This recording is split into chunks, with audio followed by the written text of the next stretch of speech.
What's up, guys? This is Lamont. I own a fitness studio out in Palos Heights, Illinois called Chulo Fit Training Studio. This is my partner, Vanessa, and we are going to demonstrate how we use preventative techniques to help fight against the obesity epidemic. Just so you guys know, according to the CDC, obesity has increased by 10% from 30 to 40 within the past 8 years. But first, let me give you a tour of my studio and explain to you how we help fight against this epidemic. Here we go. What's up, guys? I'm about to give you a quick tour of our facility. So at Chulo Fit, we provide a combination of group fitness classes and personal training sessions to help get people in the best shape of their lives. We work with a wide variety of clients, such as your stay-at-home mom, the I'm so busy dad, kids that want to become more physically fit, and the athlete that does every sport in one season, and the grandma that just wants to get out of the house. Our class concepts consist of total body conditioning, cardio boxing, and strength training. These classes help assist people with reaching their overall fitness goals, whether it's anywhere from dropping a tremendous amount of weight, decreasing the body fat and BMI percentage, building lean muscle tissue, or gaining more confidence. Now, enough of this. Let me show you our preventative techniques that help our clients become so successful. All right.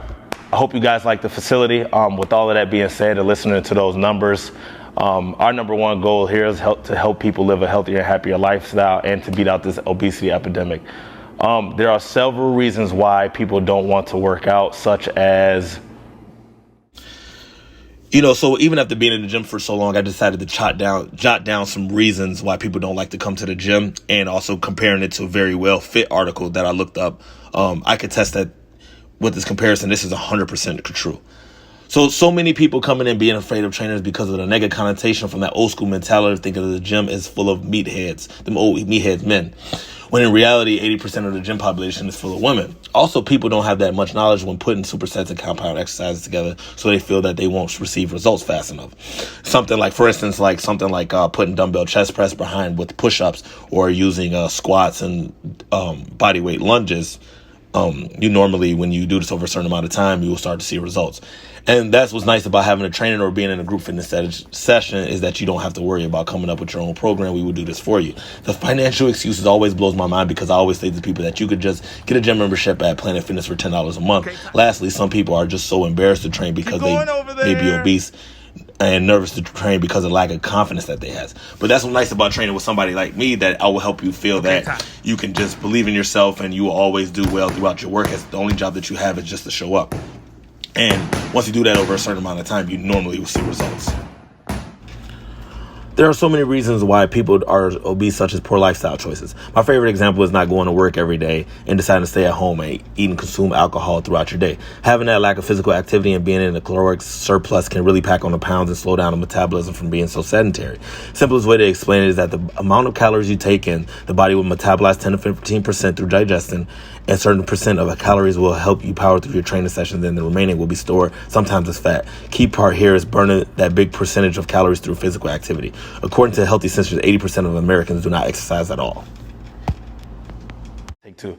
Usually when we deal with prospective members coming into our facility, we usually get calls saying that they're super nervous about coming in, or that they're scared to try a new fitness instructor, or even try a class in general. So I'll show you how I handle those situations when people come in. Come on. Hey, how you doing? I'm Lamont. I'm Vanessa. What brings you in today? Just looking for a new workout facility. Okay. Past facilities or gyms that I've been to, just been super uncomfortable. Right. I'm not too comfortable working out in group classes. Feeling having to compete with everybody else. Right. And, just looking to drop some weight. Okay. Now, let me ask you this. Are you comfortable? Would you want to do a personal training session, or would you rather do group classes? I think I'd probably want to start out with one-on-one. Okay. Just to get back into working out. Okay, awesome. So what I'm going to do for you is I'm going to start. Are you ready to work out now? Sure. Okay, I'm going to start you out with just a quick physical active readiness questionnaire called a PAR-Q, and we're going to go over a quick assessment, and I'll show you how we do a couple things, and then we'll set up your new fitness program. Okay. So this is the form that we use to question our clients. This is our PAR-Q form. So after we have this conversation, we will get right into our training assessments. These assessments are a series of exercises that will test dynamic flexibility, strength, core balance, and stress levels over the kinetic chain. You'll see me giving that demonstration next. Real quick, before I get into the demonstration, I want to talk about the overhead squat assessment. What I like to use, this usually helps me gain an overall impression of our client's movement and mobility status. This will tell me which muscles are overactive and underactive, and help me with overall program development. Feet hip, make sure the feet hip width apart, knees aligned with the toes, ankles, hips neutral, and raising the hands above the head. I usually use two views, anterior and posterior, and then ask myself a series of questions. Does the low back arc? Does the torso lean forward excessively? Do the arms fall forward? Okay. What's your fitness goals? Just to drop body fat. Okay. Kind of get back into shape where I used to be. Okay. Yeah. Basically all around better fitness. Nice. And what has stopped you from reaching your fitness goals? Just injuries. Okay. That I've had in the past. And I know you said you also got intimidated too, right? Mm-hmm. Okay, perfect. You said you worked out with a fitness coach before, right? Mm-hmm. On a scale 1 to 5, how important do you think it is to achieve your fitness goals? 5. Okay, 5. Okay. How would you rate your overall fitness level? 3. 3? Okay. Now, would you consider yourself inactive, sedentary, moderately active, or extremely active? Moderately. Moderately. How many days a week can you commit to your new fitness program? 3 days. 3 days? Okay, perfect. All right, so let's go over our fitness assessment.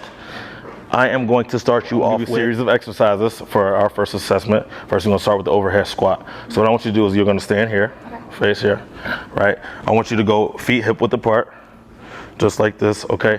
I want you to raise your arms, okay? Let's go palms in, right? And what I want you to do is get in a squat position for me. Right? Good. Give me a couple reps. Give me like 4 or 5 reps. Good. 3, 4. One more. 5. Okay, now I want you to hold this position. All right, so a couple things that I'm looking for, guys, when I'm doing these assessments, I want to test her overall dynamic flexibility, strength, core, lower body strength, to see if her knees are flared out, if her feet are flared out. And as you can see, when she faces the side, so stand up, Vanessa, face this way really quick.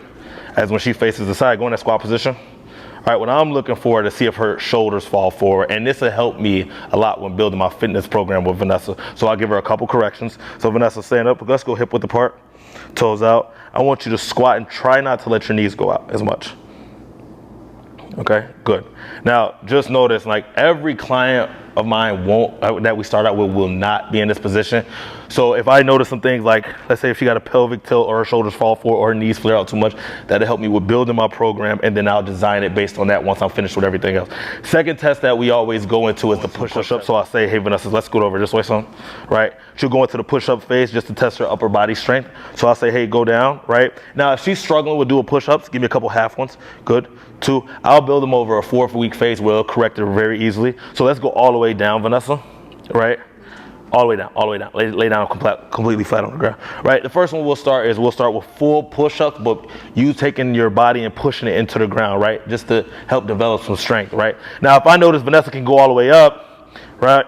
I notice that over time she can build some strength, right? So I'll say, hey, Vanessa, just give me 2 reps of this, all right? Beautiful. And we'll build this program over a week or 2-week time period. And then I'll say, hey, second week, Vanessa, let's use both knees. Beautiful. And once clients start seeing this, they'll start seeing the results. They'll want to keep going with this, right? So I'll say, hey, Vanessa, let's go to 1 knee, right? So let's go. Give me 2 reps right there.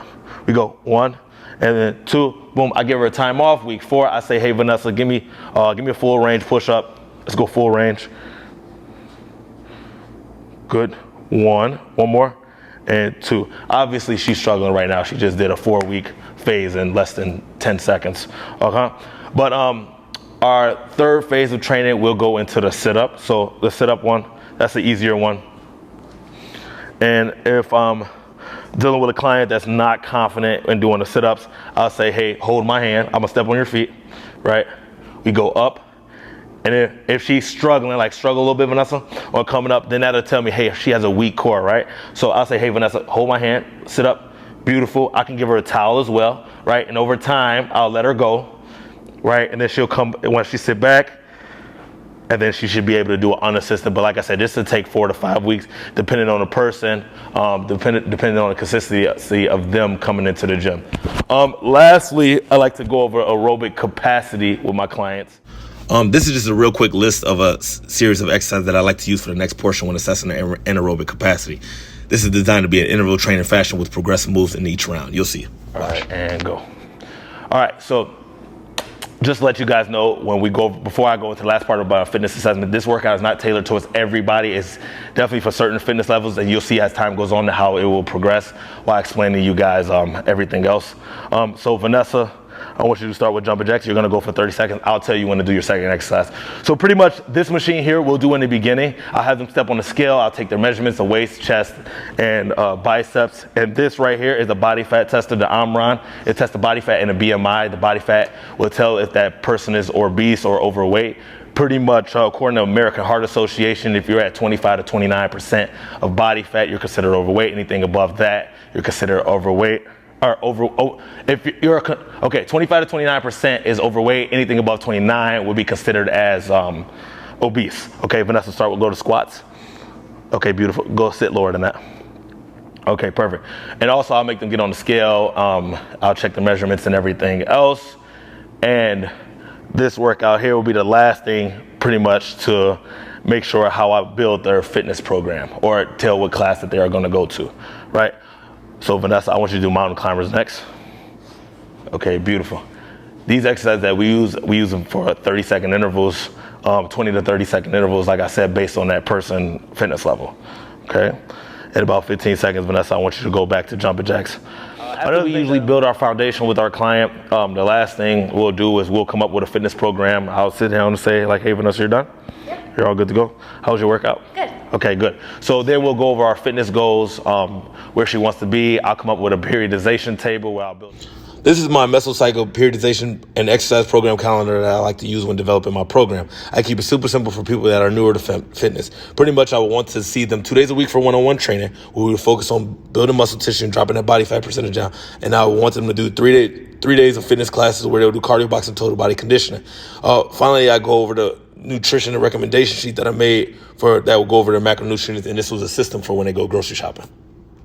Last thing that I wanted to say is, see, myself, I'm really big on pushing my team and other people on living a healthier and happier lifestyle. I think it's great dealing with clients that come in wanting to lose thousands and thousands of pounds. I myself help thousands of people lose a lot of weight, helping them get out of that overweight and obese category and get into a more fit category, dealing with clients that come in with full-blown type 2 diabetes and barely being able to do anything, to barely taking, progressing them to barely taking any medication and doing all type of different workouts, or pretty much just getting them in better shape than myself. If I had to give any tips to anybody that wanted real help because they were too embarrassed with coming out to the gym or being scared of trainers, I would say the number one thing is be true to yourself. So it comes down to, like, what do you want to do? Do you want to see your kids in the near future? Do you want to see your kids have kids? Or where do you want to be in the next 50 years? Do you want to still be alive, you know? Number two would be set small daily goals and make small changes. Like, so for example, like if you're looking to become more physically fit, I would say, hey, start by set a goal of walking for 5 minutes a day, increase the day 2 to 7 minutes, increase day 3 to 10 minutes, After that, make the small changes in your nutrition. So like I'm saying, like if you're doing 20 donuts a day, like cut it in half and substitute the donuts with something else, like a salad or a better chicken or grilled chicken or something of that sort, something just healthier, taking out that extra pop and substituting it with water. I'm not asking you to cut everything that you do out and going to eat rabbit food. It's not going to work. Let's just be honest with yourself, and those are all the tips that I would give. And thank you so much for this video.